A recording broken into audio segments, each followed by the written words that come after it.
I'm Joe Lample.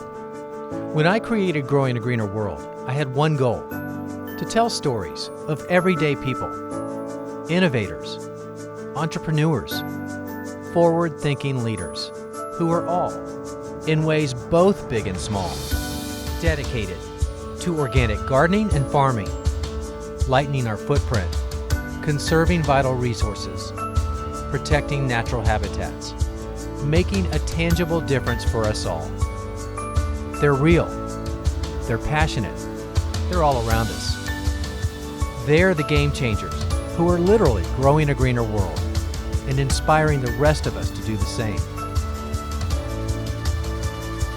Growing a Greener World, it's more than a movement, it's our mission.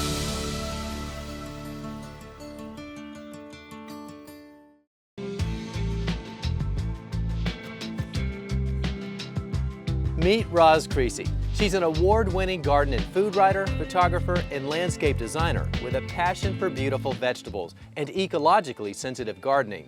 But more than that, to many, she's considered the guru of landscaping with food. She first popularized the concept over 30 years ago with the publication of Edible Landscaping and went on to write countless other books on the subject. Edible Landscaping immediately became a groundbreaking classic and is still in print today. It was one of the first books to move edibles out from the sheltered backyard and place them prominently in the front yard. In all of her work, Roz showcases her unique ability to incorporate food into beautifully designed outdoor environments. In fact, she takes the art of growing food to a whole new level. I never realized what a great mentor my dad was for gardening. It was very hands-off. And years later, it was cemented for me when I read a book called Growing Up Green. And they made a very big point that gardening is caught, not taught. This garden is an extension of me, and I've been gardening here for 40 years. For the last 25 years, I take it out twice a year and put in a new theme because I'm in Zone 9. And Zone 9, I can have a summer garden and a winter garden. And because it's my photo studio and I want to show people all the many things they can do with edibles. My garden being in the front yard and having lots of edibles in it, it really does draw people in a lot more than if you had just some flowers or particularly a lawn. That doesn't draw people in at all. But once you have this yummy garden out front, it's just a magnet and the kids end up wanting to be part of it. We've just had more fun over the last 25 years and all the neighborhood children coming and going. And I think it's because it's edible plants in the front yard. It has a lot more soul. And I really do think that this garden has become the heart and soul of the street and the neighborhood.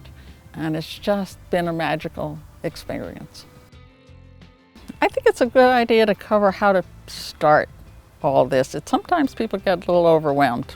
I love to start people with herbs. I call herbs edible plants with training wheels. It's really just a great way to get started. It's a no-brainer. So if you have a low-care shrub that's in a fairly sunny place, you take it out, just put in a whole bunch of herbs, the Mediterranean herbs. They're bulletproof. A container of strawberries is great if you have kids. It's wonderful. I love to use wine barrels. And I love them because, you know, the fruit can dangle over the side. And when it dangles, the birds can't get it, the slugs can't get it, and it's got more air circulation so they don't rot. And that's a real good way to start.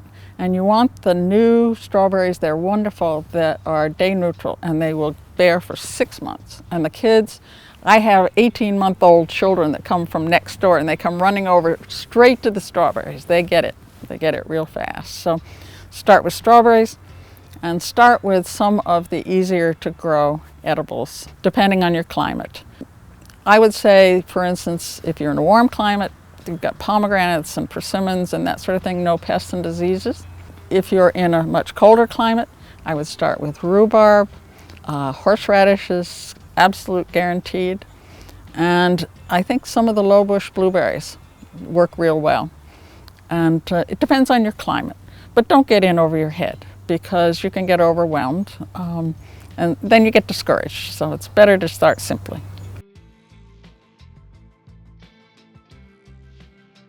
When it comes to designing with edibles, there's probably going to be a time in the season where the plants don't look their best, or maybe it's the end of the season and you've done the harvest and you've taken the plants out. But you don't want your guest focusing on that empty space or that unattractive area. Instead, you want them to see the fullness of the garden, and there's a number of ways to do that no matter what the season, and it's by adding structure to the garden. Now, Roz does a great example of that with her covered walkways and pergolas, and she never misses an opportunity to grow something on it either. And for you, next season when you're thinking about adding those plants to your garden, think about the structure first. That way, even when you have some empty spaces, you're still going to have a lot of style in your garden too. When it comes to any thriving garden, one of the most important things you can do is put the right plant in the right place. And when it comes to edibles, that usually means full sun. But you also want to think about growth habit, like shorter plants in the front and taller plants in the back. Let's take these strawberries, for example. Now, these are a low-growing plant, and normally they'd be out front, but now they're in a container to add some vertical height. Check out this wild arugula. Now, this is good for the middle of the border. You've got this nice foliage here. It's a good peppery mix when it's added along with these nasturtiums, and I like the contrast in the foliage. And then you have one of my favorite plants of all time, the artichoke. Now, there's nothing like it other than its cousin, the cardoon, to give this good structure and height to the back of a border. And that's a fantastic look. Plus, this tastes pretty good as well. But if you're designing an edible landscape, don't be afraid to mix in the perennials and the annuals with the plants that you can eat, because not only will you end up with a garden that's pretty to look at, but one that tastes pretty good too.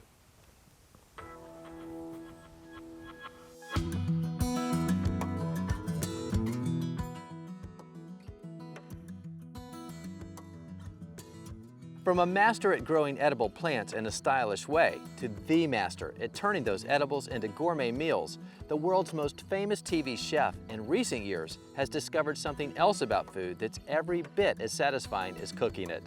With a rapid ascent to international fame as television's Galloping Gourmet, Graham Kerr had it all. A wildly successful cooking show, fame, fortune, and a beautiful, talented, and savvy wife, Trina, whom he credits for much of his achievements. At the height of his career, the Galloping Gourmet was seen by 200 million people in 38 countries. That, along with sales of over 14 million copies of cookbooks and 28 trips around the globe, today he's considered the world's most famous cook. Yet these days, the Kerrs are far more content living outside of the spotlight and focusing their gifts and talents in a different way. Today, that focus is in building community, one neighbor at a time. In recent years, Graham has discovered a new passion for food that starts well before the kitchen. Starting with their small garden north of Seattle, in true Kerr style, he's making the most of it and once again affirming the power of food to connect people and communities. You know, I'd love to have my garden able to be seen by people who are passing by. And I'll tell you why. Because I reckon in the suburbs, when people mow their grass, then the neighbor is more likely to mow their grass. But if it's all about mowing grass, it goes nowhere. Imagine an edible vegetable garden like mine, right outside the front on a drivable by, whoa, before you know where you are, you could have a whole neighborhood growing vegetables. But that doesn't happen. They're hidden behind somehow, or in a little plot somewhere. Now, do it, blimp style. Well, I discovered a passion for gardening by really 7 basil seeds. Now, I did it passionless. I did it as though I was going to my execution because I've never succeeded in doing anything which was gardening. I killed every plant I'd ever met. For 7 mornings in a row, I went in to look at them, with my heart sinking more each day, thinking, this is not for me. I can't do this. On the 8th morning, I became passionate because there were a little row of basil seed, and one of them had perched on the top of its leaf was a grain of soil. And it was up underneath that sort of going, and I said to these basil, I said, good morning. And I clapped my hand and I said, I am talking to plants. It was the most incredible moment and remains so for me. The most enjoyable thing about gardening is I know that I need to do something more vigorous with my body than wield a pen or whisk an egg white. And I think that my body was designed to actually do the movements that are involved with forking things and raking things. I actually get in the garden, and at about my weight, I'm running about 350 calories an hour by working that garden. But at the same time that I'm working it, I'm being rewarded by it, because it looks great when I have finished. It tastes great when I have finished, and I have more coming up than I can eat and that I can give away to people that I care a lot about. Wow. But what kind of enjoyment can you get apart from being able to sing the Lord's Prayer in the Sistine Chapel? I'd like to do that, but I can't sing. I've been helped enormously by many people, but most of all with Scott Titus. He's a nurseryman and delivers me the starts that I have in the garden, none of which has ever failed. He's an amazing guy. He's just an autonoman. He just never stops talking or working. He's just great. It was important to me that this wasn't just about me and just about my garden. I wanted to go beyond the garden. And we have a very small church that we attend, and so we were wanting to know how to make a difference in our community, do something that people would be more hopeful and helpful in some way. And it came right down to eat more plants, grow more plants, do it with your neighbors. First of all, I'm completely convinced that when we grow food for ourselves in the garden, that we are doing ourselves an enormous amount of good. There's no question of doubt about it, that if we can eat from 9 to 11 servings fruit and vegetables a day, we are absolutely operating in the way which we were designed to.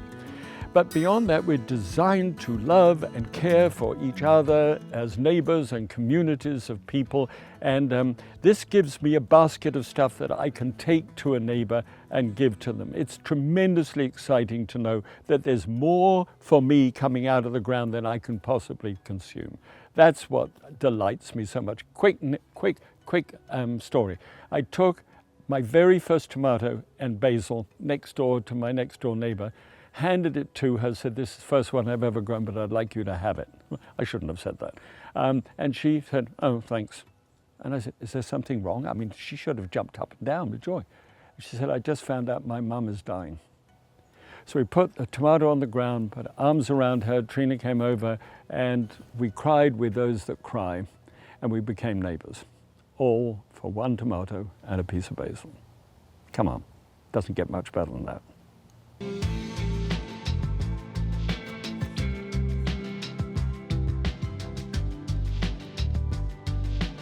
Starting with their small garden north of Seattle, in true Kerr style, he's making the most of it, and once again, affirming the power of food to connect people and communities.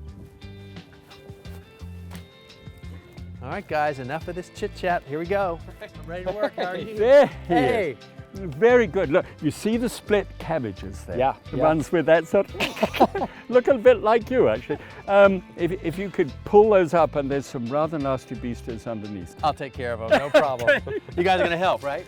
Kind of. Okay, We'll help from afar. Good I luck got with that, it. Joe. Okay, I got it, Graham.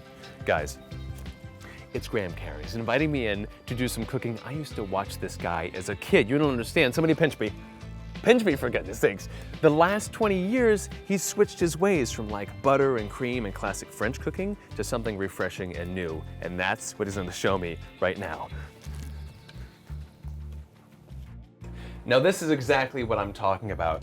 I don't see any cream here, Graham. No cream. Okay. No butter. So, well, you're going to make something really creamy as far as the mouthfeel. Yes. Can you walk me through exactly what you're making, and then I would love to assist you.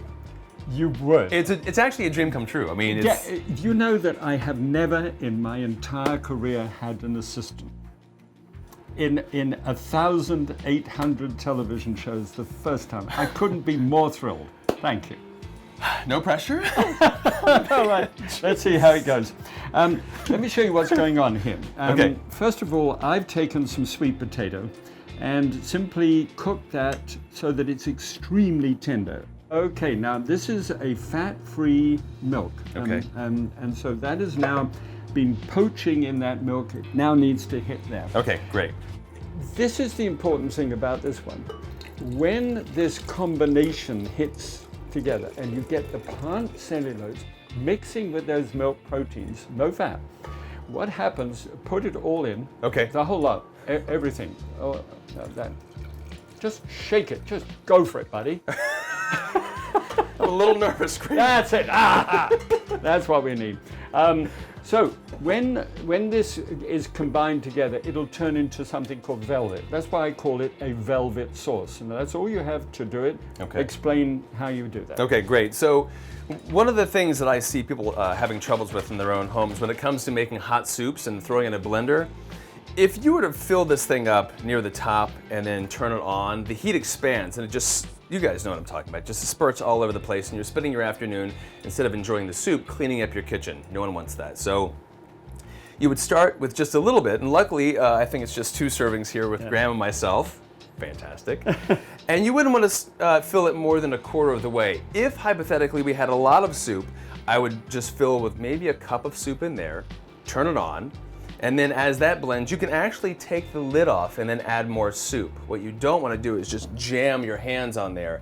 It builds up pressure and it spurts all over the place. So I'm going to be really gentle, leave the lid off a little bit, pulse it just a touch to get it going, and then you can go full steam, okay? Let's watch. There we go. Good. That's good. Good? Okay, switch it off for a moment. Now, this is going to seem like a waste of electricity, but believe me, you can do this for a minute, you can do it for 2, and you'll get a nice creamy mix. If you do it for 3+, almost up to 4, you will get velvet starting, and you'll see a gloss coming up on the outside, and that's what we're aiming for.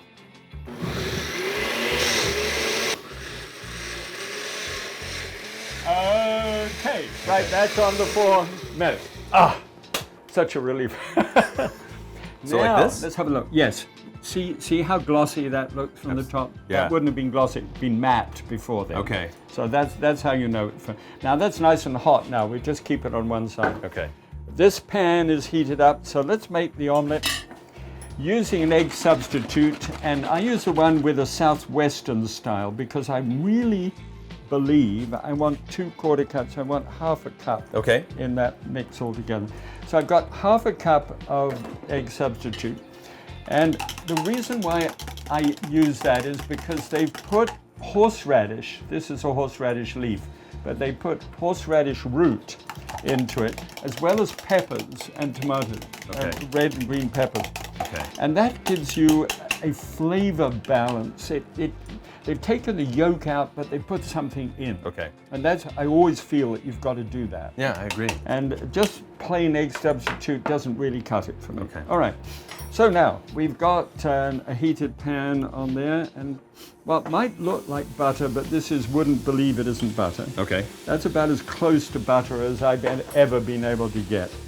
And it seems to work well. All right. And what I want to do is I want to make sure that pan is at the right temperature for eggs to coagulate. And you know the answer to this one, but it has to smell like hazelnuts. And strange enough, even though it's a butter substitute, it does actually come up with that characteristic. And it's beginning now to get that just faint, light brown, golden look to it. Okay. At that point, I want to add the eggs. And then to move that, there are many ways that people make omelets, but this is the most important thing, to keep the eggs always moving over the base. And the reason for that is that you're allowing it all to coagulate in an even way.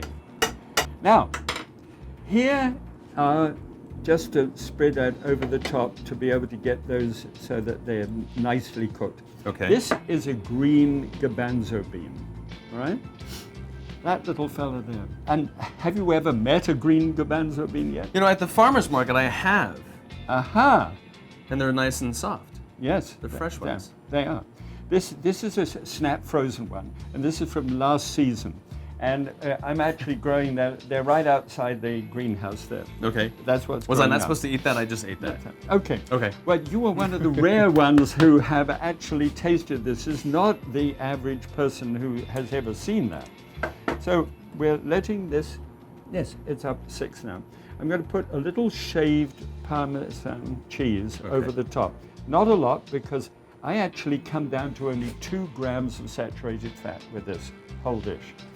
All right, so let's just run a little bit under the top. So that's going nicely underneath. Now let me show you something here.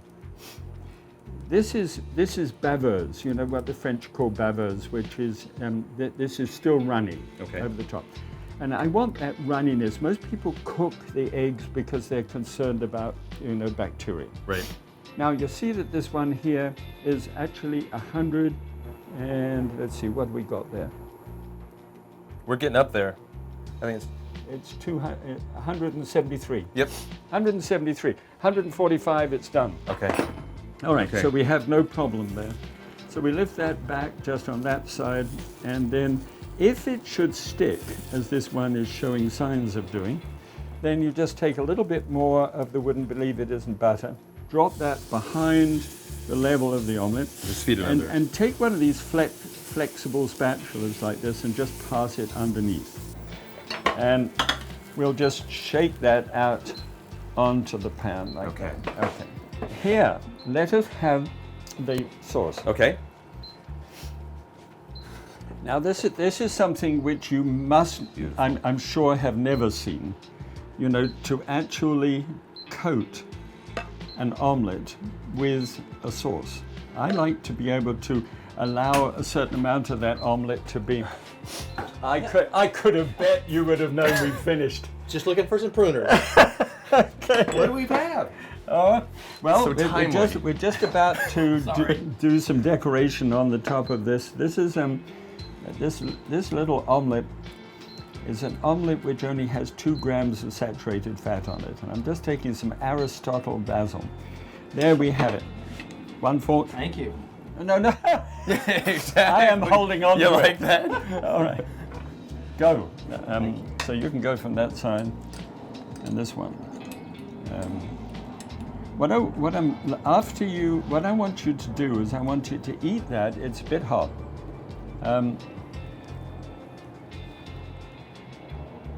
Smooth. Yeah. Very smooth. Yeah. Do you see the texture that you get from that? You really wouldn't know that it was so low down in fat, would you? Not at all. It's very rich. Actually, it's like the Yeah. mouthfeel, not only the mouthfeel, but the glass looks like he had whisked butter into it. And he didn't at all. You saw it. We just emulsified it using your blender.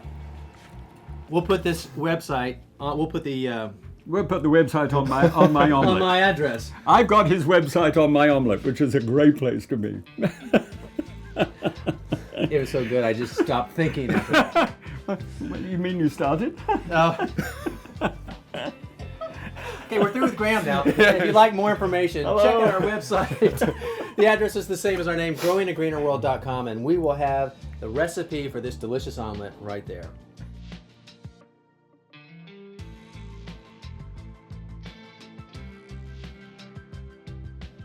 Well, we hope you've enjoyed as much as we have spending time with Roz and Graham today to see just how beautiful an edible garden can be, no matter where it is in the landscape. And then using that garden to build community. And if you'd like to learn more about edible landscapes, you can find that under the show notes for this episode on our website. Oh, and you can see all kinds of things on the website. Past episodes, my cooking demos, and the recipes. And the address is the same as our name. It's growingagreenerworld.com. I'm Joe Lample. And I'm Nathan Lyon. And we'll see you back here next time for more Growing a Greener World.